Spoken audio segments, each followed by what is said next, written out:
Hello, dear friends, my lovely audiences. Welcome to the East-West Show. My name is Jack Chow. I'm with the East-West Show with G&E TV.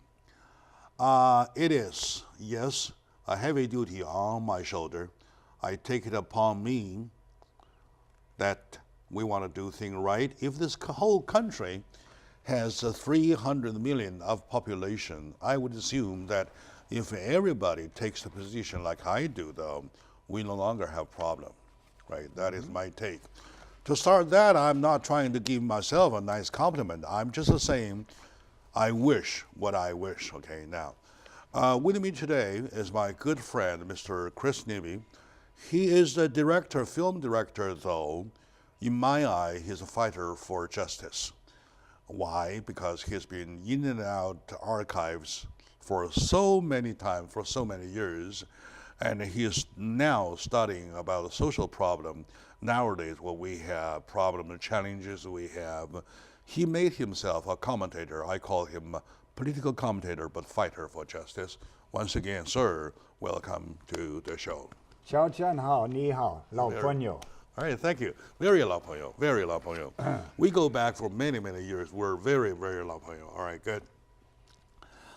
In the week of school shooting, everybody is shocked, of course. After the shocking waves subside a little bit, lots of people tend to think about why would it happen the way it happened, right?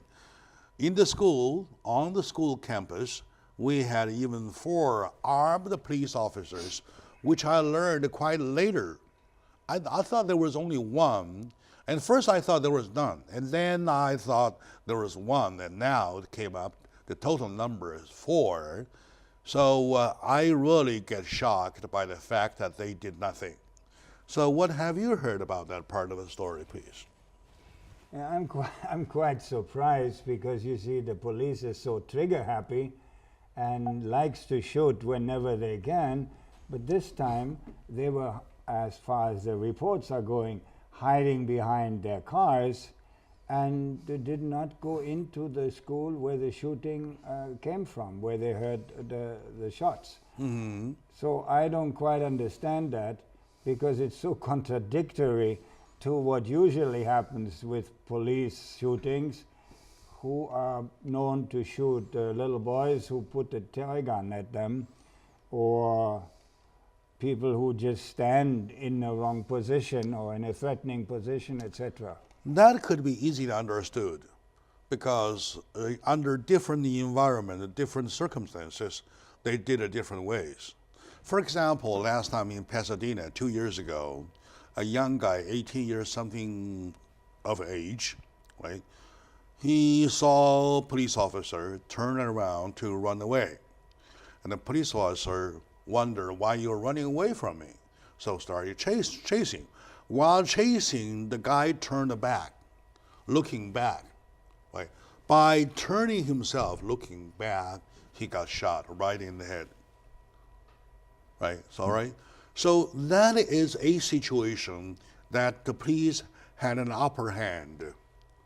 The danger of being killed compared to what happens in the school shooting of Florida, though, was quite less. So now, under the other circumstances, which is in Florida school, those officers were not in the upper hand position. So the first came upon them was that to stay alive themselves. But how could you call it upper hand position when you're shooting an unarmed man? Because the situation kind of outnumbered or whatsoever, the situation, the gun whatsoever, what happened makes them feel that they endanger themselves. Right. After all, nothing is right for them not to do anything. I believe as taxpayer money, they live on, they are supported. They got to do something to protect taxpayers and the taxpayers' kids. Do you agree with me? I absolutely agree with you, but I'm interested to know what happened in Pasadena. What happened to the police officer who murdered this young man? Nothing. Nothing. Nothing, yeah, nothing. Nothing. At least I haven't heard anything. Okay, take a Michael Brown for a case, right? This is unbelievable. Yeah, take a Michael Brown for a case. Well, Michael Brown was running away. While running away, he turns back. Upon turning back whatsoever, he got killed, right? So those are not the subject today. The subject matter is that why such thing happen. I would say, what in my eye, okay, I'm often surprised by doing a comparison of 34 years ago when I first came to what's happening nowadays. Back then, people tend to be trusting each other. You mean 34 years ago? Yeah. All right, trusting each other, being friendly to each other, being friendly to each other. And now nobody trusts anybody. And it goes so on, so forth. Things are getting worse and worse and worse. So, do you know or do you see any, as you always dig into archives, have you found anything that will answer my question? Why and how come? No, all I can tell you is that this documents the complete breakdown of the social fiber in America. Mm-hmm. And that has to do with the economic decline, and it has to do mainly with the economic decline. In addition, the economic decline has also heightened again the terrible thing which has always been there of racism in America, and all this together is creating this kind of mistrust and police. And also I was very surprised, Jack, to find that according, and I have to read this, according to a 2005 US Supreme Court ruling, police have no duty, moral or otherwise, to help those in trouble, protect individuals from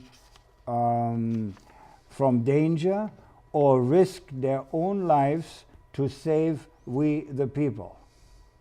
I am very astonished that I didn't know that. I am more astonished because I've never heard of that. That gives them. I've never heard of now that. I understand why, in most cases, the police are never charged with doing something wrong and get scot-free by basically killing people. On any job, reason. you have a job duty to accomplish.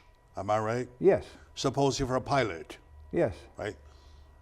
The lives of more than 300 passengers are in your hand. Right. Your failure of performing your job duty would end you up in jail, right? For a heavy and a severe punishment. Most likely Am I will right? kill you because the plane is going to go down to crash. But anyhow, yeah. Whatsoever, if he survives, right? If he If survives, you ride yeah. a train, if you ride a cruise ship whatsoever, Right. right? Yes. You always have something to do that we call job duty, Right. right? Why would a captain of a ship, upon sinking, would lock him up? Because he loves life, he loves his job duties, and he wants to go together with the ship. Am I right? Right. So now, totally, the culture has been turned over. Right. Okay. For that, I would start going a little bit, so if you may allow me, Of course. into history. I'm not talking about 1,000 years history. I'm talking about 3 years history. How about that, right? So, I thought the verdict of George Zimmerman, the verdicts of Fullerton police officers, right? The verdict of Michael Brown, all are add-ups to the culture of the Supreme Court verdict or decision or rules of 2015. Right. Am I right? Am I right? Because So it- now, doing nothing is right. Doing something is wrong. Okay, let me quote you another story. According to my friend Bob Lindsay, who is a candidate for county sheriff, LA County, right? Sheriff of LA County, says that there is a vivid story two police officers, off-duty officers, encounters into a situation that a robber running out of a shop, of a business, with the boss, with the owner of the business chasing behind. So they end up chase the bad guys, the two officers, until they apprehended him without knowing if the guy is armed or not whatsoever. They decided to run into the danger of the situation in order to protect a shop owner, right? Finally, they succeeded. They apprehended the guy, put him in jail whatsoever. You know what happened to the police officers? They got chastised. Why? Severely. For doing the things they're not supposed to do. Right? And then the counter question was that, what if, well, I mean, what are we going to do? We're on taxpayers' money. They're taxpayers. And who would cover, how about the loss of the stolen items?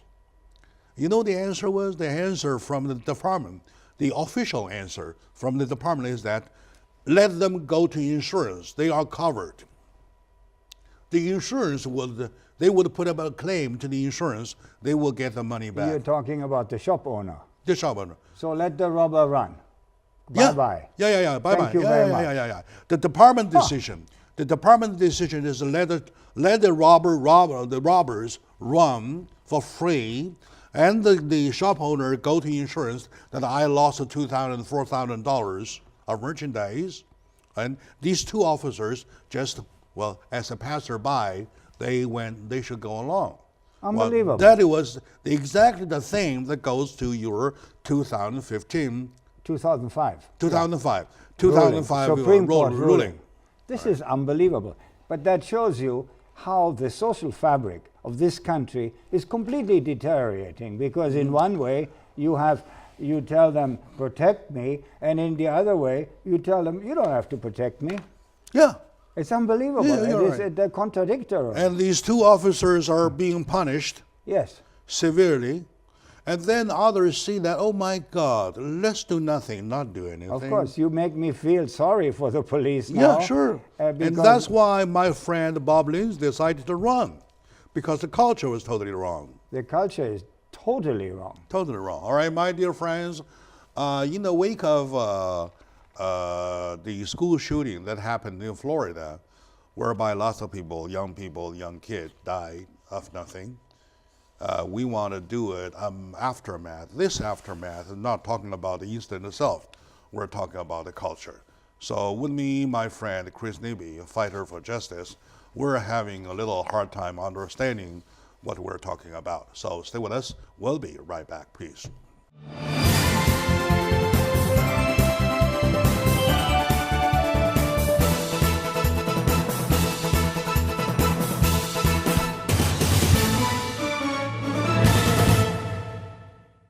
Hello, my dear friends, my lovely audiences.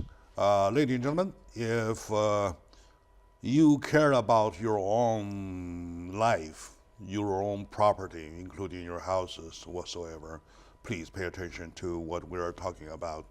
With me today is my good friend, Mr. Chris Nibby, a wonderful director for a credit, like a monument so high, with 19 successful big hit. And he is, of course, a political commentator, and we are sharing thoughts on the aftermath of the school shooting that happened in Florida. Not that one. All the school shootings happened together. According to the statistics, the latest statistics, ever since the Sandy Hook 2012, there had been 239 school shootings. 239 school shootings. And altogether, in the 239 school shootings, 400, more than 400, 438 to be precise, kids were killed. Question is, how many more kids do we have to sacrifice? Right? it is right now at the critical moment that we want to do something. In the efforts of doing something, we came upon an idea to talk about what we're talking about today. So welcome back to the show, right? Okay. Very sad to start with. We just mentioned about the doing nothing part of the existing law enforcement. And then there is always the overdoing part of the law enforcement. Right? Yeah. So how much do you know? Any examples of the overdoing part of the law enforcement?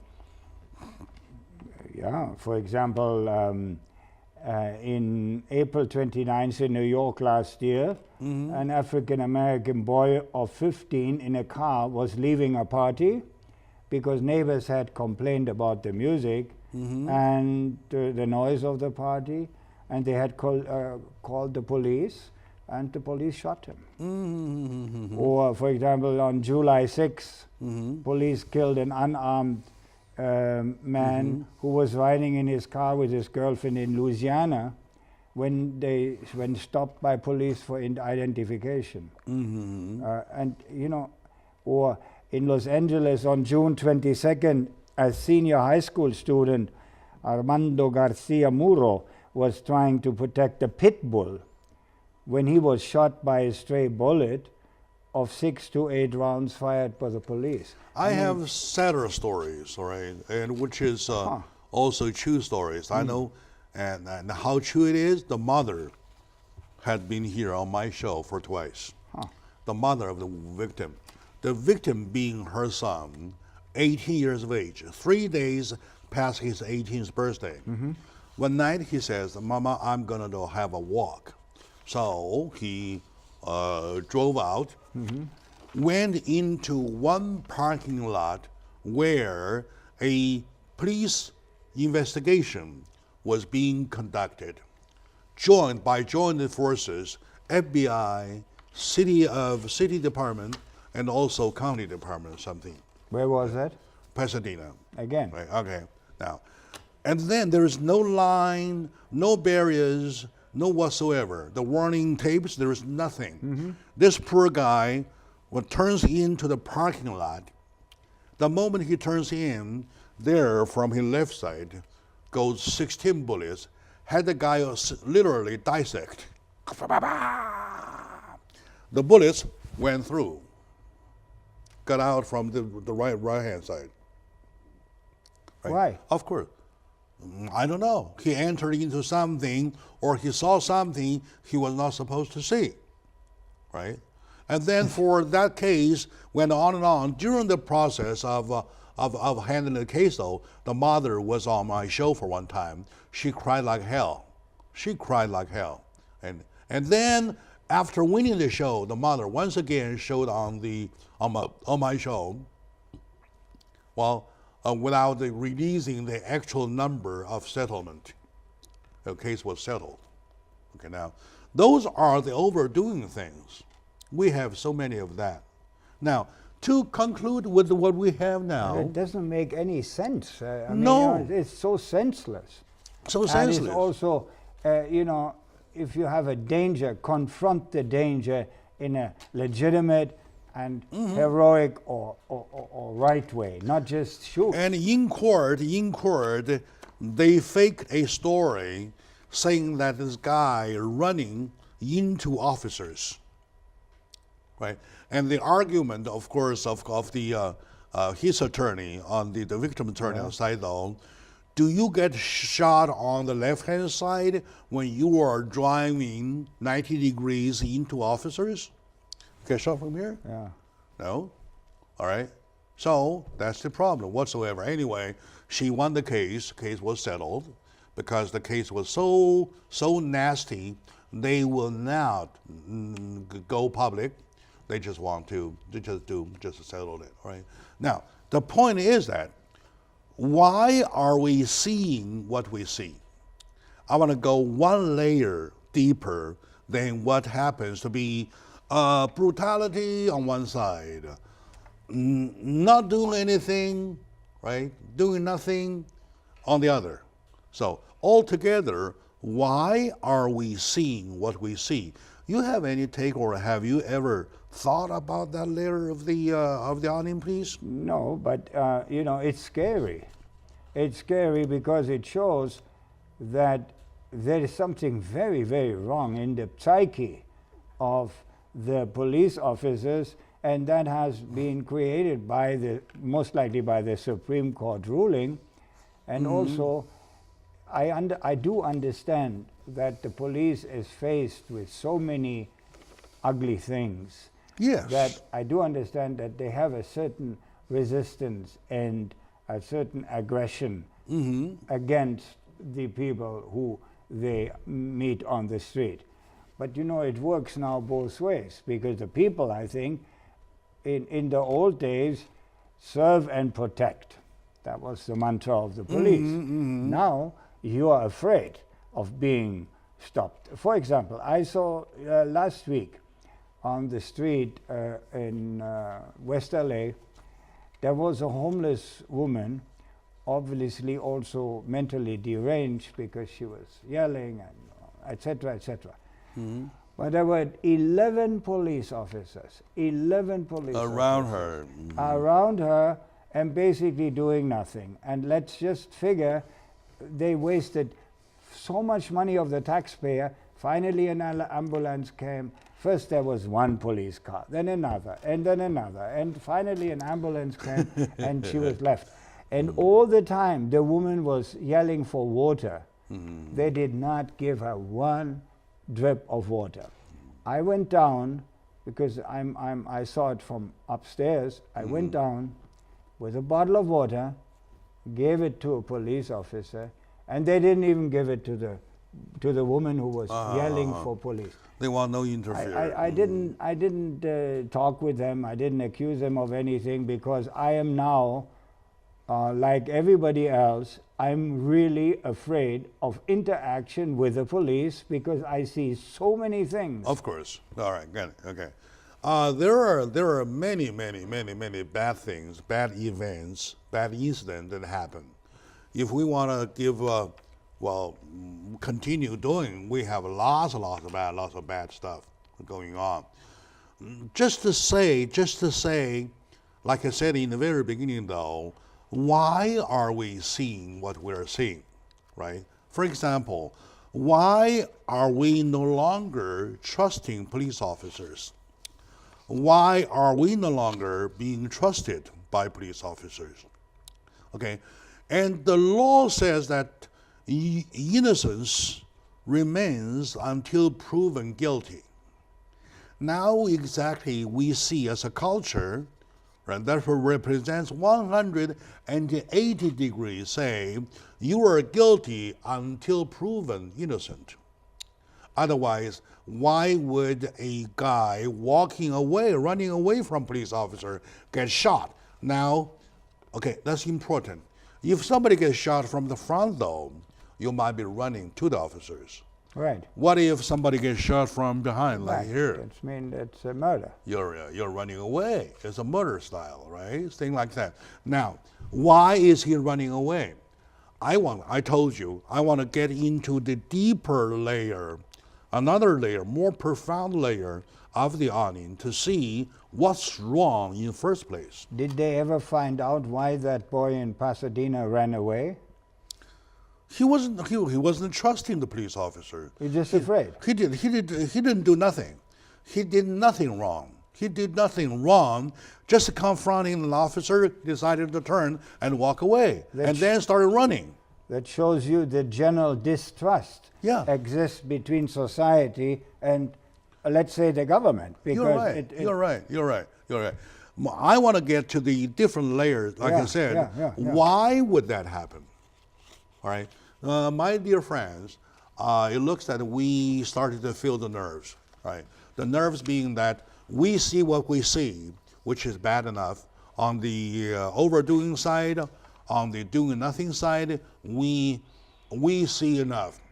The reluctancy made them just stay behind cars to stay alive, and the overdoing part turns to be brutal. The brutality is something altogether we're talking about. As a phenomena, why are we seeing what we're seeing? With me, my good friend Chris Nebe, Hollywood director with a big name, big reputation, and he is, in my eye, fighter for justice. We're trying to get to the point, so stay with us.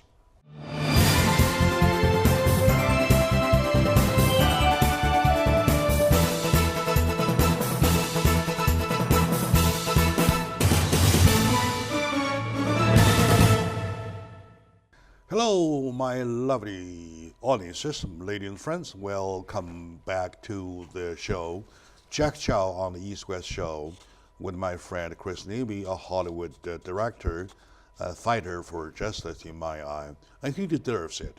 He takes his time, own effort, own money, going in and out of archives to find out what he wants to dig out. And then in the day-to-day life, he looks around the society for what's been right, what's been wrong. On this issue, we just echo without telling each other too much. We echo on this one. So we're talking about why are we seeing what we see? Now, we started with the Florida school shooting. Why would the officers not do anything? There were 4 of them. At least if they tie up with the shooter, that will slow down the rate of killing. That will save some lives, right? So they decided to stay behind cars to stay alive. Now, we found out they were instructed, they were trained not to do anything in a situation like that. Now, question is that why would we continue paying tax? Are we paying tax for nothing? Mm-hmm. What are we paying tax for? Those are the questions. Okay, now, those belong to the category of what I say in my way, what we see. Okay, question is, why are we seeing what we see? That is the problem. In your eye, I know you've done study so deep. Do you have an answer, or whatever, or similar to an answer, the why we're seeing what we see? I see it in a general economic situation, homelessness, opioid pandemic. There are many, many reasons, but main reason is that the social fabric of America has continued to deteriorate and deteriorate. Why would it deteriorate? Because each time the police shoots, another hole in the Constitution when they shoot. We, the people, are inching ever closer. No. In situations, according to police books, the handbooks, they are supposed to shoot. Even though later to be proven wrong, but given the circumstances, he was right. Okay, right? But you didn't get a point. My point is, I'm asking, why are we seeing what we see? The answer is right there, that there's no longer a trust amongst we, the people. Yeah, because each time the police shoot, they shoot another hole in the Constitution. Why would there be no trust amongst the people? Because it goes, in my way of research, it goes back all the way. It antedates day one. Okay, now, take the black-white problems, conflicts, for example, all right? I wouldn't say black and white. I would extend it to say people of color. Okay, because it's people not only of color African and people Americans. Everybody non-white. I am people of color. Right. I have my own color. Right. You are people of color. Right. So people of color, the definition is, well, it's safe, not accurate. I would not use it. But in America, it has a very specific meaning, and that's why they use it. Oh yeah, forget it. Anyway, speaking of that problem, though, it started to, the black people were first brought as slaves. Right. Am I right? Yes. They were suppressed. They were exploited to the bones. Right. Right. Okay. Now, even our founding father, take Washington for example. He was a slave owner himself. It wasn't until President Lincoln, on the 14th presidency, did it abolish. Right. However, the culture of enslavation, was that abolished? No. That's unfinished business in America.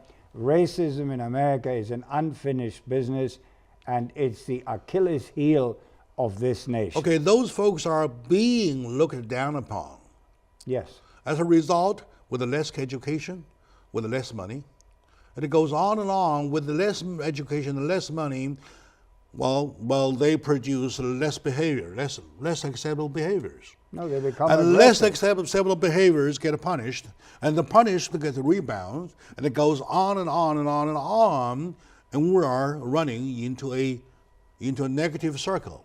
Yeah, and it's being even... It's cycling. Yeah, and the cycle is even getting worse because of economic situation, where people have either no job or have to have 2 or 3 jobs to feed a family, and you have a constantly increasing cost of living. Rent is unbelievable. Sure. And then we expensive. have the George Zimmerman case in Florida versus Trayvon Martin. Remember that? Several years ago? Yeah. Right? Trayvon Martin was black. Yes. Right? George Zimmerman was not white, but he was not black himself. Right? Was he a Latino, okay. I think? The right? verdict came exactly 180 degrees to what we the people thought about. And the Michael Brown case, the same thing. Michael Brown was black, right? And the verdict came different ways, 180 degrees, right? And in Fullerton, in California, the Kelly Thomas versus the 6 officers case, Kelly Thomas was vulnerable, was less fortunate. He was a lunatic. He was suffering from a mental disease, mental health conditions. When all these, and then the Fullerton case came to 180 degrees, right? Now, Again. all these 180 degrees verdicts came being pushed out as a culture. Do you think the culture is not misleading? No, it's very misleading, but most of all, it is, you see, it creates a complete distrust with those who are in charge. Exactly. All right, exactly. So now people think, oh my God, that is the right thing to do? And the culture has changed. Plus, on top of the wrongful court decisions, you have the bad laws. Do you know AB 109? The jail alignment of early release? Criminals. Yeah, I'm not familiar with it, but I heard about it. Yeah, Yes. criminals, including felons, are early released. There are 30,000 of them on the street already in California. Right? Some are felons, including the guy who killed a police officer, Boyer, in Whittier. Am I right? Okay, that guy had been in and out of jail for 5 times during 2 months of time. And sure enough, he ended up killing a police officer, right? So with those guys around, and the regular people already troubled, who the hell is going to tell the police officer that one is a good guy, that one is a bad guy, that one is a good guy, that one is a bad guy? So they lost their own track. Am I right? Yes.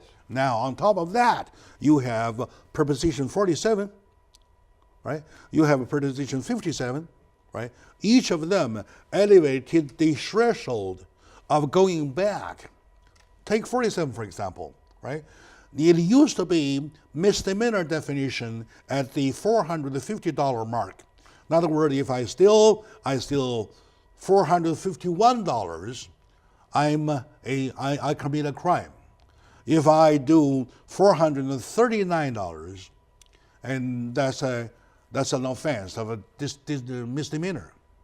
Now, in order to keep the jail population around, shrunk the jail population, they raised the 450 to 950.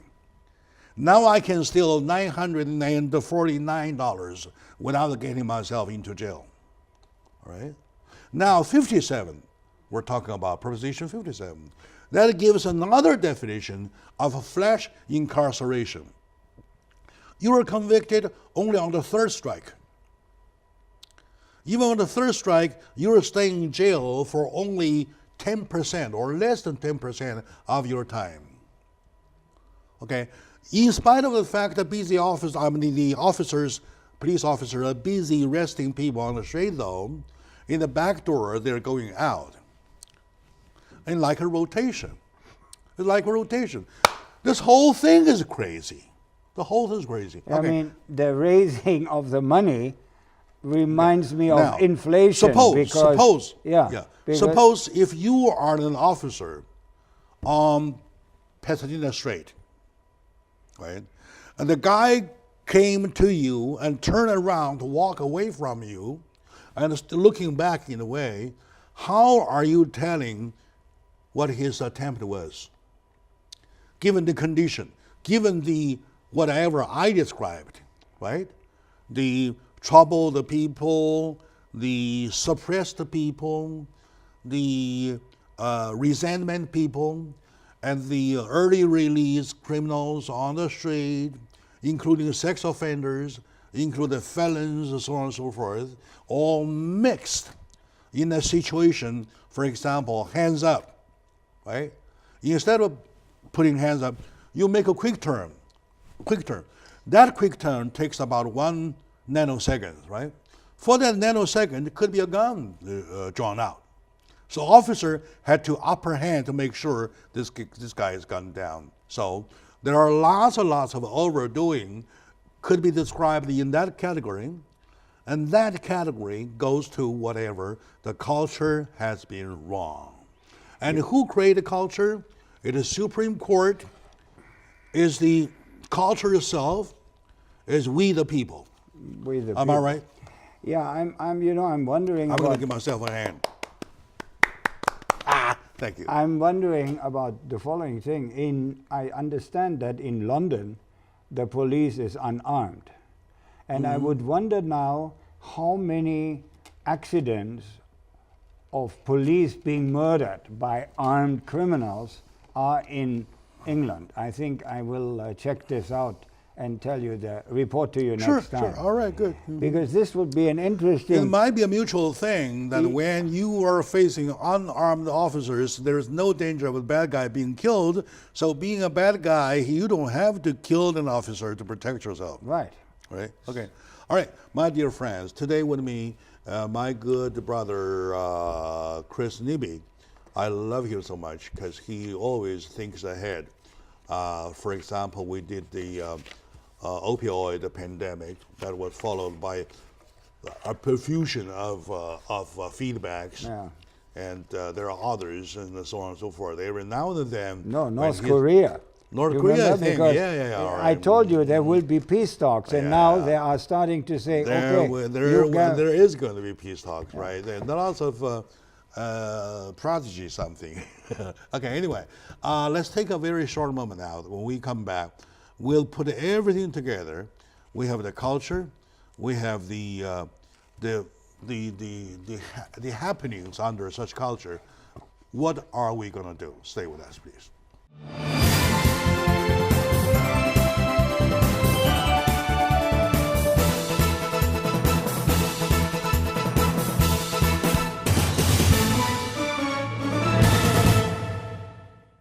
Hello, my dear friends, lovely audiences, ladies and gentlemen, my dear fellow Americans. Welcome back to the discussion about America. We're not talking about gun control. We're not talking about school shooting itself. We're talking about why are we seeing what we see, right?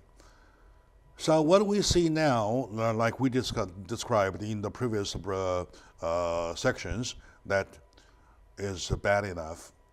And we want to find out why are we seeing what we see. It seems that it came to conclusion that culture has been changed. But who has changed the culture? Right. So with me, my good friend, Chris Nibby, who's done things in the domestic front research and the international front research. So do you think anything to do with the terrorist, so-called terrorist attack or something?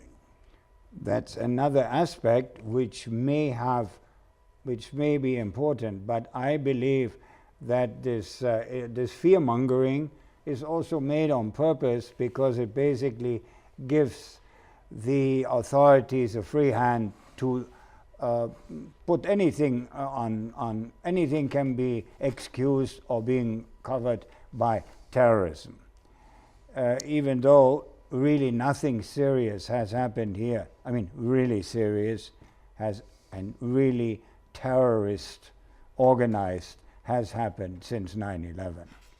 And as you may know, there are a lot of questions about 9/11. Yeah. And I have read articles which make me really ask myself, maybe this was something which has been created in the purpose to keep we, the people, under control, and keep them under control with fear. I don't want to go into this, but what you hear from the other side claiming that this was an arranged thing, I don't know. Maybe It's too early. It's still too early to give any comment on that thing. But one thing I know for sure, Chris, is that the Bin Laden family and George Bush, Bush 41 family, yes, they were very close. They were friends. Right? Wasn't Osama bin Laden even in the country when this happened and was flown out right afterwards? That I have nothing to comment. As a show host, I have nothing to comment. Well, whatever we say represents ourselves as personal opinion. But no, I think that's a fact, isn't it? Yeah, I don't know. Or family members or something. Yeah, they are family friends. Yeah. They are very close, right? Family friends, right? Now, and the second thing I know is that those people there, Bin Laden and his like, they had been fighting amongst themselves ever since history, at least for 2,000 years. Well, but it wasn't until September 11 of 2001 did we become a target. What caused it? Question. All right. Now, number two, section number 2. With that, we are born a concept of terrorism and terrorist attack were given birth. Now everybody is a terrorist. Yes. Or could be a terrorist, right? And you have to search from head to toe to get on their airline. I haven't checked about the train. The train will do the same thing or similar whatsoever. And the parties, of course, things did happen, like in Florida, like in Las Vegas, shooting like that, right? But that has nothing to do with a Muslim. I don't know, whatever. That was not a Muslim. However, all these are happening amongst... Boston was a Boston Muslim. was one. Okay, these are happening amongst the problem we already have, right? We have confused the people, we have mixed the good and the bad, and we have the court wrongful decisions, right? We have the police doing nothing. We have the police overdoing. We have all the mess put together. That is the moment what we're in. You agree with me? Yeah, you see, but America is, that is something very interesting about America. It's a society which is constantly evolving. Look, now all of a sudden, when you look at the Oscars, it was all about racial things, and it was about the Me Too movement. And these movements come and go, but each time the country in itself is sort of evolving to a new awareness. For example, the result of the Florida shooting now has empowered kids who go on the street and say to the adults, enough is enough. And now these kids all of a sudden have a voice and they're being taken very serious. So, and they're marching, protesting, etc. So maybe, you see, we misunderstand when it says freedom in America. The freedom is that these issues in America become nationwide issues, are being debated and discussed, and each time the nation in its understanding is actually moving forward. Why? Because the government, contrary to other governments, gives the people the right to basically say what they want and what they want to do. So by doing so, this naturally is also a danger, because you have these laws, you have this, you have that, so you have these very, very different positions. First with the terrorism thing, Yeah. we the people get brainwashed. Right. And then with the fight of the party, between the parties, Yes. we get input, fresh input. Right. And then we're seeing what we see, another fresh input. And they are conflicting, they are confusing people. And we get totally confused, including officers, they get confused. Of course. Am I doing my job by shooting or not shooting? Right. And then by not shooting, I get shot. Yeah. So And then, I understand. yeah, sure. And so take the Florida Yeah. 4 officer, for example. They were hesitating. Am I shooting to violate the department rules, or am I not shooting to be denounced Right. by the whole nation? Right. Okay. The police officers I gave you were of the LASD department, talking about should I run chase for the bad guys, in spite of the fact that I may get chastised, or do I obey whatever to let taxpayers point fingers at me? So they are confused. We are a confused nation now. Yeah, but the confusion is because you're being given the right to be confused.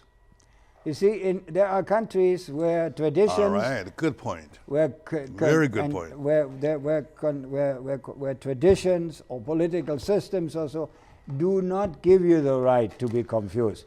You follow the line. This is the line, and that's it. No Speaking discussion. of given right to be confused, the extreme media is the one to be blamed. Right. So We're going to hold them responsible, and that's exactly why at this show I try not to be one of them. yeah. And I'm you not saying claiming any credit. I'm just saying I want to do it my own way. I don't want to be one of them. All right. So these are the points. When putting together, confuse the people, call it a confused time, seeing around a confused element, they don't know what to do. The word confused, including police officers. But in the end, after being very confused, the people all of a sudden rise up. Well, upright, yes. And now it's the kids, which I think is very important, because it's children now who demand from the adults and tell them, here is something very wrong. Last week, I had the Congresswoman Judy Chu on my show. Yes. Right. And if I quote from her, she says, enough is enough. It's time we do something. It's time we did something. And it's high time we did something. I remember the show. It was about discrimination of immigrants. Yeah. It's a different time. Yeah. Okay, now, we haven't had time to pack immigration into it.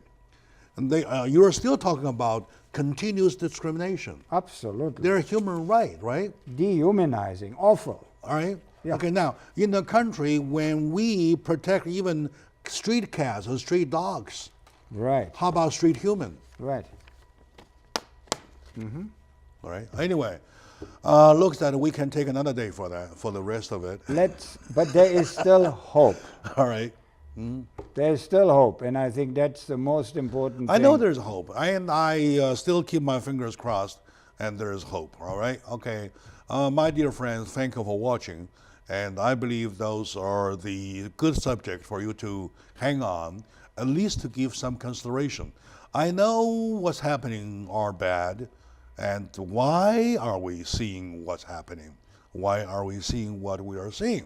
That is a deeper question we want to find out. I mean, you're welcome to write your email to me, tellmydj@gmail.com, and I'll get back to you myself, all right? Thank you very much for watching. And Chris, thank you, my dear friend. 谢谢你 And Thank you very much. Thank you and- for upholding what's right.